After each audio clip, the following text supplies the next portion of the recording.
And what drew you to writing and researching Detroit specifically?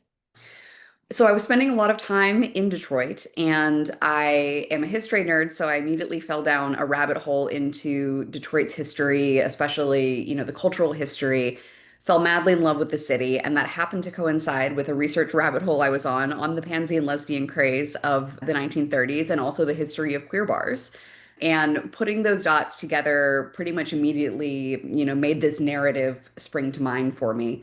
So Detroit's history, being there, researching it was a huge influence in the book. Yeah.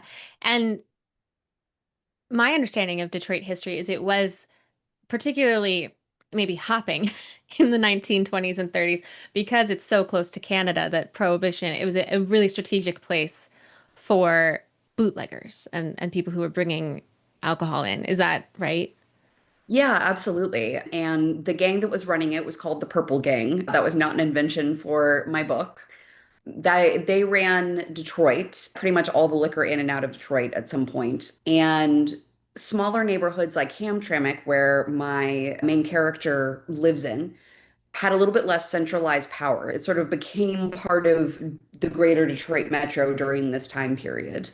So the reason that I picked Hamtramck for this particular character is that she could be a gang that was contracted for liquor. The Purple Gang was always looking for distributors for hijacked liquor because one of the things that being such a central point for liquor importation, one of the things that created was also opportunities to steal the liquor being illegally imported. So it's not explicitly said in the book, but the reason that Kasha is from Hamtramck is because it felt like a more neutral place for someone who, could put together a distribute who could put together a liquor distribution gang and then run it for the Purples as contractors. Mm.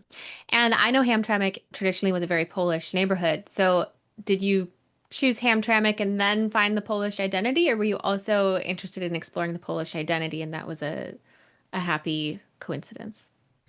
The woman that I was dating at the time, that I was visiting a lot in Detroit, is the granddaughter of Polish immigrants. So I was also getting to learn a lot about, Polish immigrant history and culture. And we did visit Hamtramck as part of that. That's not the neighborhood she grew up in, but that was where a lot of sort of the immigrant history of the immigrant community, Polish immigrant community in Detroit lives. So going to Hamtramck and getting to see the history there really sort of solidified for me that I wanted to use that as a setting. And it just sort of made sense with the story that I had in my head, where I was clear that, I wanted her to be the child of immigrants in Detroit because that was such a common experience at the time. Mm. And Hamtramck just happened to fit with that really well.